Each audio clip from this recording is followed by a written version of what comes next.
Yo, what's up guys? It's Noah here, and in today's video, we're going to be talking through some player props I like on Prizepicks for today's NBA slate on Thursday, January the 23rd.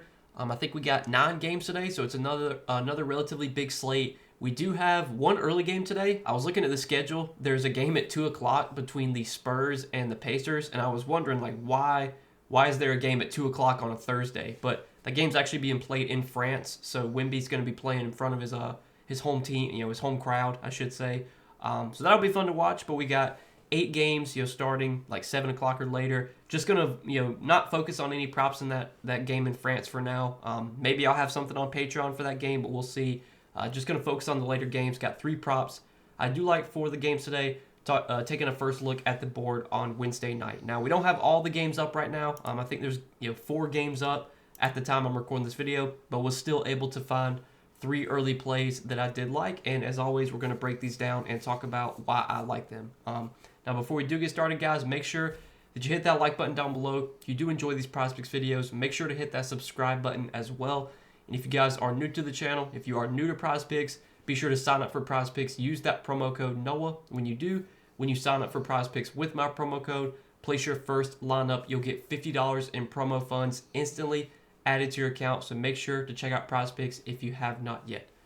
And also, we do have a partnership with Sleeper, so I do want to shout out Sleeper as well. If you guys don't have an account over on Sleeper, you can sign up, use promo code NOAH over there, take advantage of their new user offer. Play $5, get $55. Really cool promo that Sleeper's doing. You just put in, the minimum, which is I think $10, play $10 or play $5. Even if you lose that $5, you're going to get $55 worth of free lineups. So this is a really easy, fun way to try and build your bankroll on Sleeper using their free lineups that they're going to give you.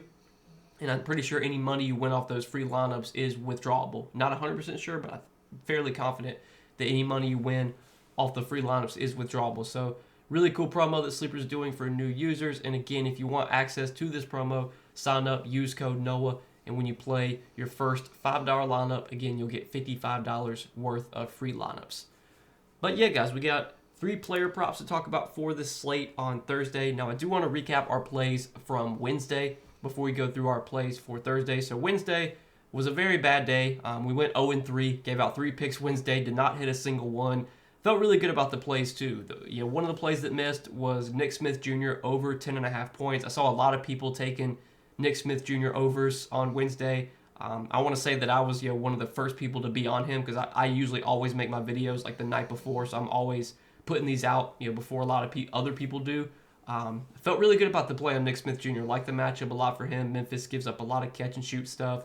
That's where Nick Smith Jr. kind of lives, is off catch and shoot shots. And he played 30 minutes, but shot 4 for 10, shot 1 for 5 from 3. Just didn't really have a good shooting game. Finished with 9 points. We needed 11 points, so we needed 2 points from him. But couldn't get it done, unfortunately.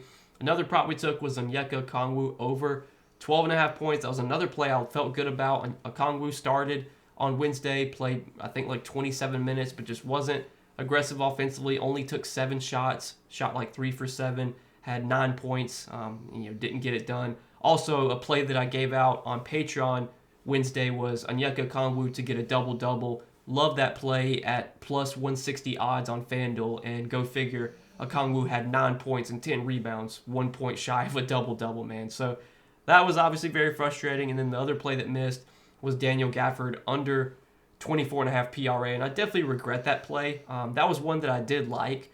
Even if Derek Lively got ruled out, I still felt good about that Gafford play, but not knowing the status of Derek Lively, that was one that I probably should have just avoided and not posted for you guys. Because I definitely regret that one. Gafford played pretty well. He played like 32 minutes. I think he had like a double-double, couple of assists. Went over his PRA. I think he finished with like 28 PRA.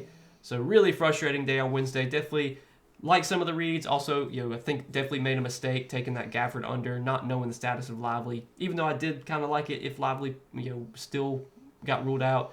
Probably shouldn't have played it, not knowing his status, the night before. But you make mistakes, it's going to happen. You live and you learn. You got to move on to the next day, guys. We got another slate to tackle here for Thursday. Let's see if we can bounce back. Got 3 plays for today. Let's try and go 3-0 here. So the first prop that I'm liking for Thursday is going to be a rebounds prop. And we're going to take Scotty Barnes for more. than 7.5 rebounds. So I was looking at sportsbook odds. DraftKings, FanDuel, they both have Scottie Barnes' rebounds line set at 8.5. Now it is juiced towards the under at 8.5 rebounds on sportsbooks, but on Prizepicks we're getting his line at 7.5. So I like the over or more than 7.5 rebounds for Barnes on Prizepicks. If you look at Barnes' game log lately, he's been rebounding really well. He's had at least 8 rebounds now in 5 out of his last 6 games. So on the glass, he's been very effective. And Barnes has historically been a good rebounder throughout his career. This season, he's averaging just over 8 rebounds per game.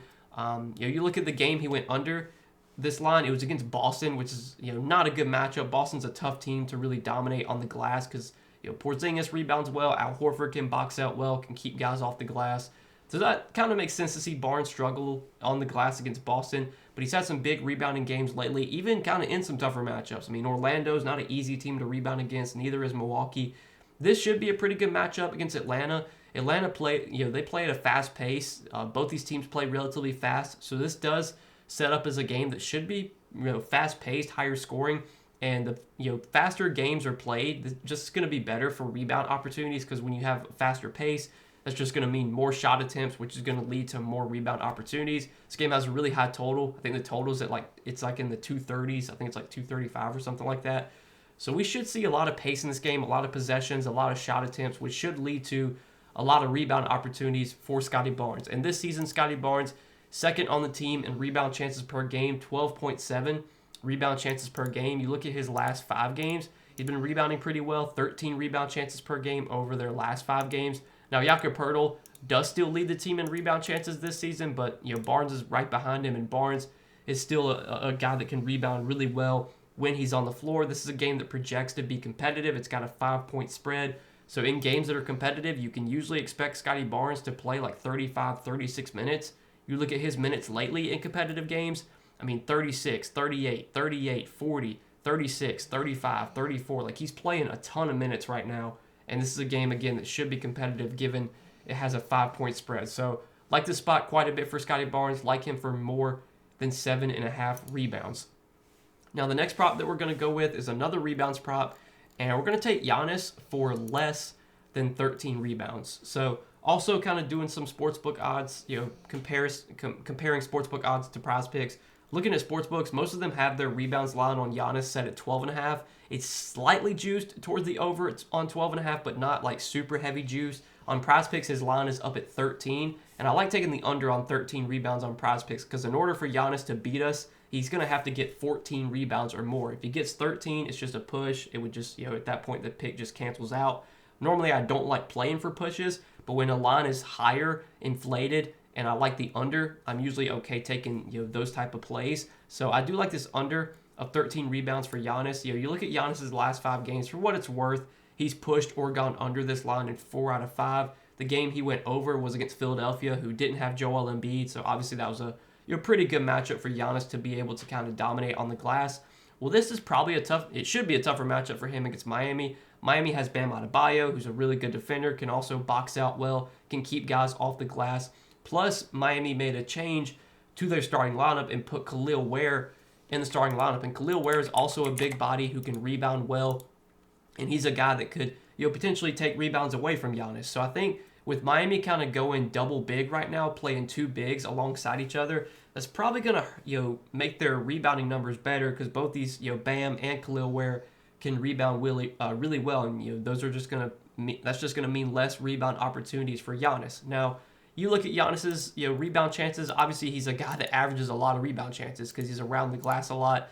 This season, Giannis is averaging, he's averaging 18 rebound chances per game. He's averaging 12 rebounds per game. But this should be a pretty tough matchup for him from a rebounding perspective. Miami's done a pretty good job historically limiting rebounds to opposing bigs. Now, this season, they've been a little bit more giving to centers in terms of rebounds allowed.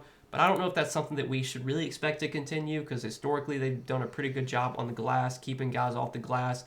And you look at Giannis's history against Miami. Now, I think looking at a player's history versus a certain team, it can be a little bit misleading because obviously you have to look more into it. You want to see who was playing then, who was out. Obviously, guys' roles are different. They can be different now than what they were 2-3 years ago. But for what it's worth, his last few games against Miami, 11 rebounds in 34 minutes, 10 rebounds in 40 minutes, 7 rebounds in 32 minutes. Then he did have a 15 rebound game, had a 17 rebound game, but then 6 rebounds in 33 minutes, 10 rebounds in 23 minutes, 9 rebounds in 34 minutes, 13 rebounds in 38 minutes. Like Miami's historically done a pretty good job limiting rebounds to Giannis, and I think that's largely because of Bam Adebayo, who again is a good defender, can box out well, can keep Giannis off the glass. So I do like Giannis for less than 13 rebounds here. Again, a lot of sports books right now have his line at 12.5 with basically even money. His line's at 13 on Prizepicks. In order for Giannis to beat us, he'll have to get 14 rebounds, which in this matchup, facing a really slow-paced Miami team, doesn't seem like a spot where we should really expect Giannis to go out there and put up a huge rebounding game. I mean, it's Giannis. He always can do that, but this is definitely, I think, a matchup where it's going to be a little bit tougher for him to kind of dominate on the glass. So that'll be the second prop that we roll with for Thursday. And then the third and final prop that I do like is on the other side of that game, the Heat-Bucks game. And we're going to take Tyler Hero for more than 22.5 points. Really like this play. This is probably one of my favorite plays right now for kind of first look at the board. Really like this matchup for Hero. Milwaukee, they've been a pretty good matchup for guards this season. They play a lot of drop coverage. Brook Lopez is a big that drops back. He kind of backs up, and that allows for these guards to drive at Brook Lopez, get to their spots, and pull up from the mid range, which is where Tyler Hero kind of lives. Tyler Hero is a guy that plays well against bigs. He can, when he gets switched on to bigs, he can win those matchups. He's a guy that kills drop coverage. He's had really good history against the Bucks if you want to look into that.